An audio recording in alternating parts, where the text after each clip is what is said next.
इंसानी फितरत के बारे में माहिरीन नफ्सियात की 5वीं डिस्कवरी का नाम है कॉग्निटिव बायसेस। अब ये मुश्किल टर्म मैंने बोल दी, मैं माहिर नफ्सियात हूँ, मुझे तो पता है, मगर मैं आपको सादा करके समझाता हूँ।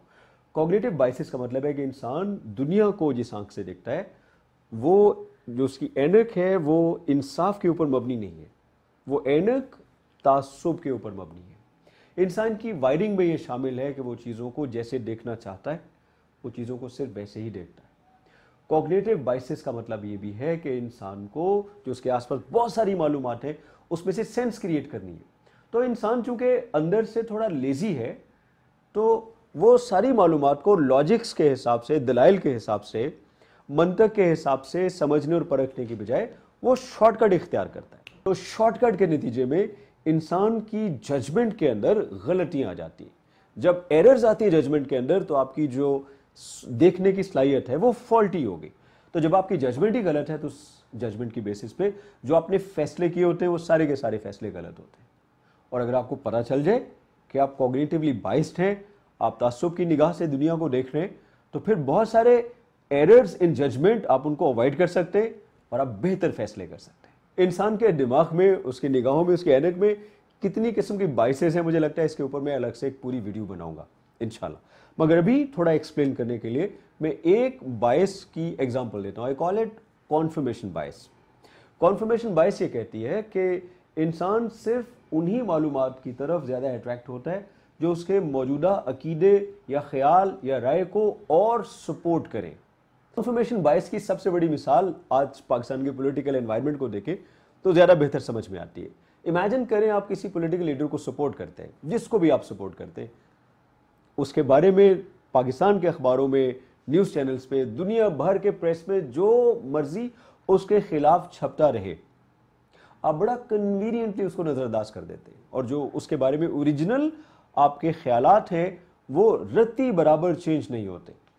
लेकिन जैसे ही उन्हीं अखबारात में और उन्हीं टीवी चैनल्स पे आपके लीडर की सपोर्ट में एक लाइन भी आ जाए, आप इमीडिएटली उसको ढूंढ लेते हैं। तो आपके आइडियाज़ की सपोर्ट में अगर इतना सा मटेरियल कहीं पड़ा है, आप वो फौरन उसकी तरफ अट्रैक्ट होते, उसे यूज़ करते। और अगर आपके आइडिया को अपोज करने के लिए इतने सारे दलाइल मौजूद हैं, तो आप उन दलाइल को इतनी सी भी लिफ्ट नहीं कराते। सादा लफ्ज़ों में, आपका किसी चीज़ के बारे में जो भी बिलीफ है, वो सारी मालूमात जो उस बिलीफ को सपोर्ट करती है, आप उसको बिलीव करते हैं। लेकिन वो सारी मालूमात जो आपके उस बिलीफ को सपोर्ट नहीं करती, आप उस पर बिल्कुल यकीन नहीं करते, चाहे वो मालूमात 100% करेक्ट ही क्यों ना हो।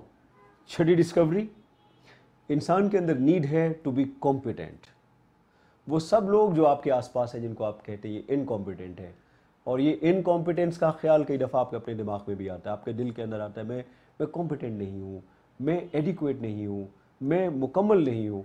तो समझिए कि एहसास कि मैं इनएडिक्वेट हूँ, इनकम्प्लीट हूँ, मैं कॉम्पिटेंट नहीं हूँ, ये ख्याल एक तरह की तहरीक है, एक तरह की वेकअप कॉल है जो आपको इस नीड की तरफ लेके जाती है जो कहती है कि I need to be competent. मैं आपको इंसान की नेचर के बारे में दो एक्सट्रीम पिक्चर्स दिखाता हूँ। हम में से कुछ लोग समझते हैं कि इंसान जो है ना वो बुनियादी तौर पे सुस्त है, वो इनकॉम्पिटेंट है, वो डीमोटिवेटेड है, उसके बस में हो तो वो पूरा दिन बस बैठ के पॉपकॉर्न पकड़े और टीवी के सामने फिल्में देखता रहे और ड्रामे देखता रहे। या हमें लगता है कि इंसान बीच पे चला जाएगा और सुस्ती के साथ वहाँ पड़ा रहेगा।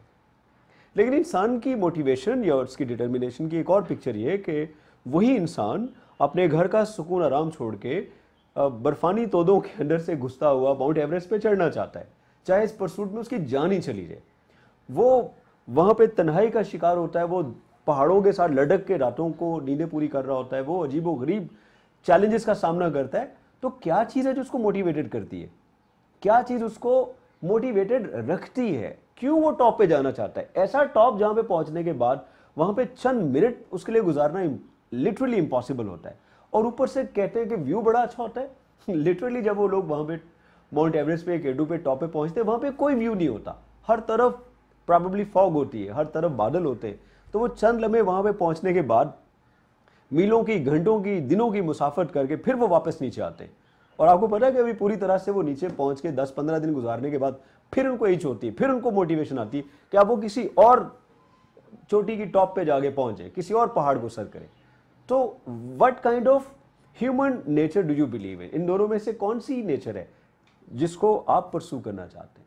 द फैक्ट इज, इंसान की नेचर के अंदर ये सुस्ती नहीं है, इंसान की नेचर के अंदर कॉम्पिटेंस है। दोस्तों, फैक्ट ये है कि इंसान के अंदर कॉम्पिटेंस की नीड मौजूद है। वो मीडियोकर टीचर नहीं बनना चाहता, वो मीडियोकर लीडर नहीं बनना चाहता, वो एक आम ड्राइवर नहीं बनना चाहता। वो चाहता है कि वो जिस काम में हाथ डाले वो उस काम में best of the best of the best.